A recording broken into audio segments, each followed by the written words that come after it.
listen carefully.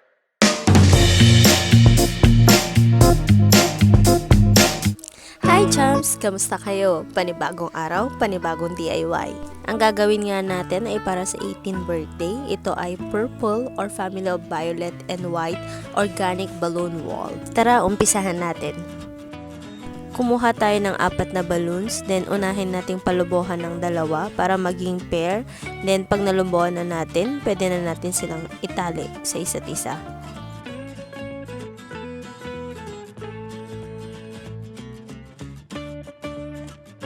Ulitin nga lang natin ang ating ginawa sa mga susunod pang magkaparehang balloons. Ayan, inflate nga lang natin ang mga balloons, then itali natin upang maging magkapareha.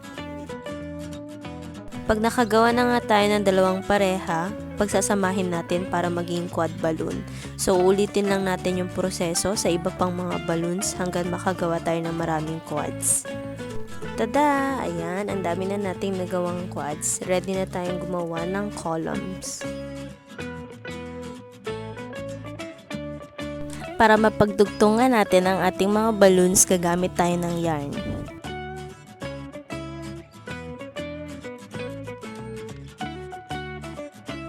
Para nga makagawa tayo ng columns, itatali lang natin ang dulo ng yarn sa balloon at ipapaikot-ikot natin to upang masecure. This is the time na gagawa na tayo ng columns. So, 1 column composed of 10 quads. Ang una nating tinalian na quad ay magsaserve as a base. Then, susundan natin siya ng pangalawang quad. So, ganyan lang. Itatali lang natin siya. Iikot natin yung yarn.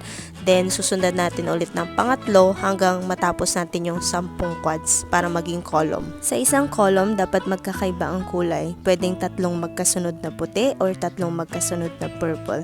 Or pwedeng 2 kulay lang sa isang column. Parang ganito. Ayan, gagawa tayo ng 6 na columns. Pero itong una kong nagawa nasa left side, I decided na baguhin kasi hindi siya pantay-pantay. Napaka-essential nga ng yarn dahil ito yung ginagamit ko talaga pag pinagsasama-sama ko na yung mga balloons katulad nitong columns. Para mapagdikit-dikit natin sila, gagamit tayo ng yarn. So yan yung tips ko sa inyo. Ang gamit ko sa pagdikit-dikit ng mga balloons ay yarn. Ayan, pagkatapos kong malagyan ng yarn sa taas, lalagyan naman natin sa baba para kapit na kapit talaga sila sa isa't isa, di ba? Yay, nabago ko na nga yung mga una kong ginawang column. So, idudugtong ko na yung 3 columns na pinagdikit-dikit ko sa pang-4, pang-5 at pang-6 na columns. So, ayan, gagamit pa rin tayo ng yarn sa pagtugtong. Ayan, dikit-dikit lang, tali-tali, ikot-ikot. Make sure na pag nagtali kayo ng yarn, talagang hihilain nyo siya para magdikit-dikit yung mga balloons, walang butas, hindi maluwag, at para ma-emphasize ng mabuti yung ating balloon organic wall. Ang ganda nga ng kulay ng ating mga balloons, ang shiny, para siyang waterbed, ang gandang higaan. Yehey! Nakagawa na tayo ng 18th birthday backdrop or balloon organic wall. Huwag natin kakalimutan para ito ay tumayo ng mas matibay. Gagawa tayo ng 6 na balloon water weight kasi per column yung paglagay natin. At ilalagay natin siya sa base or sa pinakadulong quad sa baba. Ayan, nailipat na natin ang ating organic balloon wall sa stage. So ngayon, kailangan natin gumawa ng mini garlands or mini quad. Una, mag-inflate nga lang tayo ng 5 inches balloon, maliit lang. Then, itali natin. Pagkatapos nating itali na mabuti, kailangan nating i-twist para maging 2. Ayan, pagkatapos nating i-twist, ilayin lang natin ang bunganga ng balloon para pwede nating magamit pang connect sa ibang quads. Ulitin nga lang natin ang proseso. Ayan, pump, tali, then iti-twist natin yung balloon pagkatali. So yan, gagawa lang tayo ng marami hanggang ma-achieve natin yung gusto nating laki or haba na garland.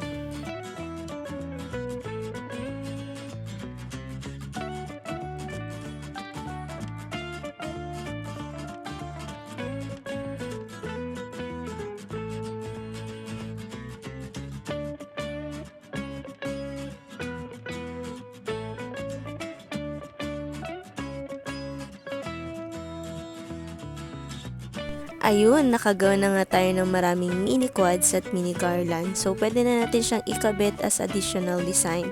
So, sa mini quads, gagamit lang tayo ng yarn para maitali sa balloons.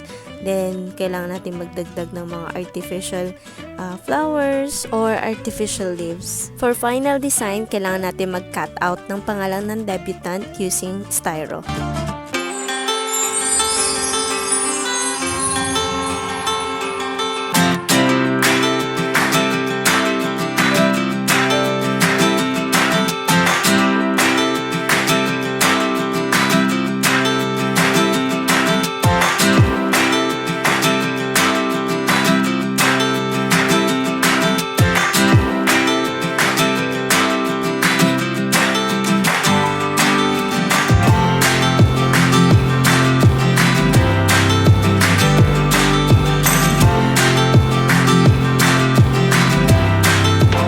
So really you ain't gonna hit me back, yeah.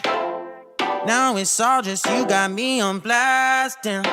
You're over it, I've been done.